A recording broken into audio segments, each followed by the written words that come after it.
नमस्कार जय जगन्नाथ। तो आपने देखिपे तो वर्तमान वीडियो रे मेडिकल अच्छी। तो बोर देह बहुत खराब हो गला। तो आम मेडिकल नहीं कि जाइलु। तो दिन पर्यंत संध्या पर्यंत ठीक था सेठिकार सिचुएसन। तो राति 1 पर सेठिकार अवस्था देखिले विश्वास करी हबनी। तो एते मात्रा रे पेसेंट आसिले झाड़ा बांती पाई। तो ये आमर बेड ही मिलूनी। लोक मैंने देखिपारते केमिति एठी तले पड़िचंती। तो भितर भी बहुत लोक अच्छा तले रही कहीं बेड मिलूनी। आउ पेसेंट बहुत मात्रा रे आसुचंती। तो यहाँ तो हूँ दिनर दृश्य। तो आम तो बो नहीं रात पलि आसिलु। तो ये जो बारंडा देखिले तो सेठी आम जिते डिस्चार्ज घर को आसुलु पाद पकेया भी आम बाट पाइलुनी। एत मात्रा पेसेंट ये आसुच्च झाड़ा बांती पाई।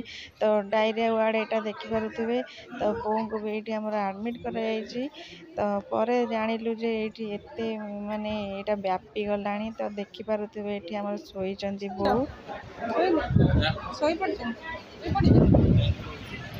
तो डायरिया वार्ड रे एमती परिस्थिति था जे माने सेठी बसिया भी आउ माने संभव है कहीं एत मात्रा पेसेंट सब आसे आमको डर लगिला।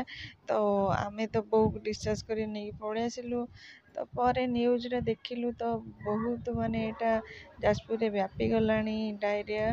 तो देखिपे मेडिकल भाई एक्सपीरियंस कोउठी नाही बा नहीं मेडिकल आस्थिल बोली एथर